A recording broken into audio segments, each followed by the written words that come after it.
Hello everyone, welcome to my channel. तो अभी अब हम बात करते हैं हमारे नेक्स्ट टॉपिक की, फंडामेंटल के अंदर। ठीक है, तो यही फंडामेंटल के अंदर हमारा आ गया फीवर पायरेक्सिया। तो कहने में तो आसान सा टॉपिक होता है हमारा फीवर। समझते हैं कि फीवर हमारा होता क्या है, कितने टाइप का होता है। तो इन्होंने बताया कि फीवर पायरेक्सिया वो जो डिफाइन किया जाता है, उसका मतलब ये होता है कि इसमें जो हमारी बॉडी का जो टेम्परेचर होता है वो राइज हो जाता है, वो 90 डिग्री फ़ारेनहाइट से। ठीक है, और cause of the fever of, और कारण क्या क्या रहते हैं इसके फीवर के, और टेम्परेचर ज़्यादा होने के इन्फेक्शन हो सकता है, वही कोई भी बीमारी हो सकती है नर्वस सिस्टम के अंदर, और कोई भी घातक चीज़ें हो सकती हैं, जैसे कि मैलेंट्स हो सकती है, नियोप्लाज्म कैंसर वगैरह हो सकती है, और ब्लड डिजीज़ यानी कि खून के अंदर कोई बीमारियां हो सकती हैं, ल्यूकोमिया यानी कि कैंसर, एम्बोलिज्म किसी तरीके, और थ्रोम्बोसिस जो होते हैं यानी कि ब्लड क्लॉट्स हो सकता है, और हीट स्ट्रोक हो सकता है, एक्सपोज हॉट इन्वायरमेंट या डिहाइड्रेशन, पानी की कमी हो जाएगी, या वातावरण की गर्मी की वजह से कुछ हो सकता है, और सर्जरी की वजह से किसी प्रकार की चोट लग सकती है, कर्सिंग इंजरीज हो सकती है, हमारी स्किन के अंदर अबनॉर्मलिटी हो सकती है किसी भी तरीके की, interfere with the hit loss, allergic reaction, और फोर्जन्स प्रोटीन बाहर से आया बॉडी के अंदर प्रोटीन, या फिर हमारा पायरोजेनिस। तो ये जो सारी चीज़ें होती हैं ये हमारी बॉडी के टेम्परेचर को बढ़ा सकती हैं। तो इसी को क्या बोला जाता है, फीवर की कंडीशन बोला जाता है। तो in fever all the systematic of the body are affected, it may vary with the nature of the disease. तो इसमें भी जो फीवर होता है वो सिस्टमेटिक हमारी बॉडी को, मतलब कि पूरी की पूरी बॉडी को ही अफेक्ट करता है फीवर जो होता है। तो इसमें कौन कौन सी हमारी जो डिजीज़ की नेचर हो सकता है, मतलब कि कोई प्रॉब्लम बॉडी के अंदर है, उसकी वजह से हमारी बॉडी का तापमान बढ़ जाता है, जैसे कि रेस्पिरेटरी सिस्टम।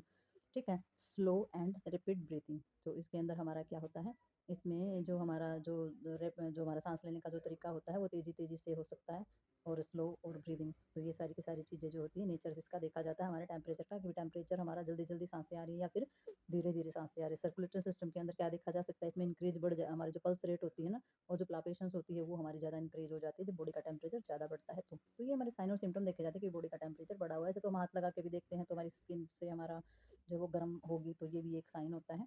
तो नेक्स्ट देखते हैं इसमें हम, हो जाता है हमारा एलिमेंट्री सिस्टम के अंदर। तो एलिमेंट्री सिस्टम के अंदर अगर हम देखेंगे तो टेम्परेचर बॉडी का बढ़ा हुआ है, तो उसमें क्या देखेंगे, ड्राई माउथ। ठीक है, यानी कि मुंह सूखा हुआ मुंह हो सकता है, जीभ के अंदर पपड़ी वगैरह आ जाती है, कोटेड टंग हो जाती है, जीभ के अंदर पपड़ी आ जाना, भूख नहीं लगना। ठीक है, इंडाइजेशन पाचन क्रिया खराब होना, मन मचलना, उल्टियाँ आना, कब्ज हो जाना, या फिर डायरिया यानी कि दस्त वगैरह लग जाना। तो ये सारी समस्याएं भी हो सकती हैं। इनकी वजह से भी टेम्परेचर जो अप डाउन हो सकता है। यूरिनरी सिस्टम में क्या हो जाता है, डिमिनिश्ड यूरिनरी आउटपुट जो होता है उसमें दिक्कत आ सकती है, और मेंस्ट्रुएशन जो यूरिन पास आउट करते समय जलन हो सकती है, और गाढ़े रंग का हमारा यूरिन जो है वो हो सकता है, जो टेम्परेचर बॉडी का ज़्यादा बढ़ता है। तो नर्वस सिस्टम के अंदर क्या हो सकता है, सर दर्द रहेगा, रेस्टलेसनेस हो जाएगी, इरिटेशन होना स्टार्ट हो जाएगी, नींद नहीं आएगी, इनक्लूसिव डिलीवरिंग यानी कि चीज़ें अच्छी नहीं लगेंगी, या किसी प्रकार की दौरे बेहोशी, ये चीज़ें भी हमारे इसके अंदर हो सकती हैं। और मसल स्केलेटन्स के अंदर जो है वो बहुत ही मल्स या थकावट हो जाना, स्वास्थ्य ठीक अस्वस्थता हो जाना, या थकावट हो जाना, या बॉडी में पेन हो जाना, जॉइंट पेन हो जाना, इस तरीके की चीज़ें हो सकती हैं। इंटरजेमेंट्री सिस्टम के अंदर क्या होएगा, हैवी स्वेटिंग, बहुत ज़्यादा मात्रा में पसीना आना स्टार्ट हो जाएगा, हॉट फ्लैशिंग्स, और गोल्स फुलस यानी कि हमारे रोंगटे खड़े हो जाना, शिवरिंग हो जाना, रिगर हो जाना, कपकपाहट, थर्राहट, पसीना आना। तो इस तरीके की जो चीज़ें दिखाई देती हैं वो हमारे टेम्परेचर के हिसाब से जो है हमारी स्किन पर भी दिखाई देनी स्टार्ट हो जाती हैं। तो नेक्स्ट देखते हैं इसके अंदर हम, तो भैया हमारी इसके अंदर आ जाते हैं टाइप ऑफ फीवर। तो भाई टाइप ऑफ फीवर आप देख सकते हैं इसमें, term use of the describe the types of phase of fever. तो इसमें जितने भी हमारे टाइप के फीवर दिए गए हैं ये सारे के सारे नाम दिए गए हैं। ऑनसेट है, या फिर इसमें हमारा दिया गया है फास्टिगम्स फीवर दिया गया है। तो ये जो फीवर है, ये फीवर की सारी टाइप हैं, और ये सारी की सारी ट्रू क्राइसिस है, फॉल्स क्राइसिस है, ये सारी की सारी शॉर्ट के अंदर डाल दी गई है मैंने। जो शॉर्ट के अंदर जो वीडियो डली हुई है वो आप इसके अंदर देख सकते हैं, और इसमें से कर सकते हैं रिटेन, मतलब कि रिटर्न कर सकते हैं डेफिनेशंस के लिए, और समझ आप उसमें सकते हैं। तो वहाँ पर पूरा का पूरा मैंने इसमें डाला हुआ है। ठीक है, तो इसमें से उतार लेना है। जो क्राइसिस होता है, किस किस टाइप के फीवर है, हमारा टेम्परेचर किस तरीके की बॉडी कंडीशन में किस तरीके का टेम्परेचर रहता है, वो सारा का सारा इनके अंदर दिया गया है। तो इसमें हमारा हो जाएगा जैसे कि लाइसिस है, कांस्टेंट फीवर है, ठीक है, कंटिन्यू फीवर आ जाता है, रिमिटेंट फीवर है इसके अंदर, इनरिमिटेंट फीवर है। तो ये सारी की सारी ये भी हमारी इसके अंदर शॉर्ट्स के अंदर आपको मिलेगी। तो वहाँ पर आप देख करके समझ सकते हैं, और इसमें से कर सकते हैं आप अपना रिटर्न वर्क। ठीक है, तो अभी नेक्स्ट देखेंगे इसमें, हम देख सकते हैं कि इसके अंदर भाई कितने ही टाइप के हमारे फीवर होते हैं, कि बॉडी टेम्परेचर की कितनी तरीके की कंडीशन होती है। इन्वर्जन फीवर है, हेक्टिक स्विंग फीवर है हमारा, ठीक है, और वही इसमें रिलैप्सिंग फीवर है हमारा, इरेगुलर फीवर है, रिगर है, लो पायरेक्सिया है, मॉडरेट पायरेक्सिया है। ठीक है, तो इसमें कितने तरीके के हमारे टेम्परेचर हैं, कहाँ से कहाँ के बीच में क्या बोला जाता है, हाई पायरेक्सिया, हाइपर पायरेक्सिया, हाइपोपायरेक्सिया। तो ये सारी की सारी हमारी बुखार की कंडीशन होती है। तो ये हमारी सारी की सारी मिलेंगी आपको शॉर्ट में, तो उसमें से देख सकते हैं आप।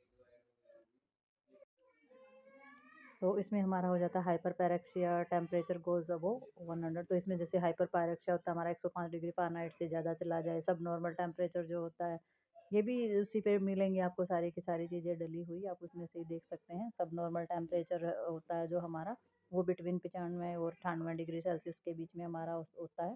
तो इसमें डिग्री यानी कि फ़ारेनहाइट और सेल्सियस दोनों में ही दिया गया है।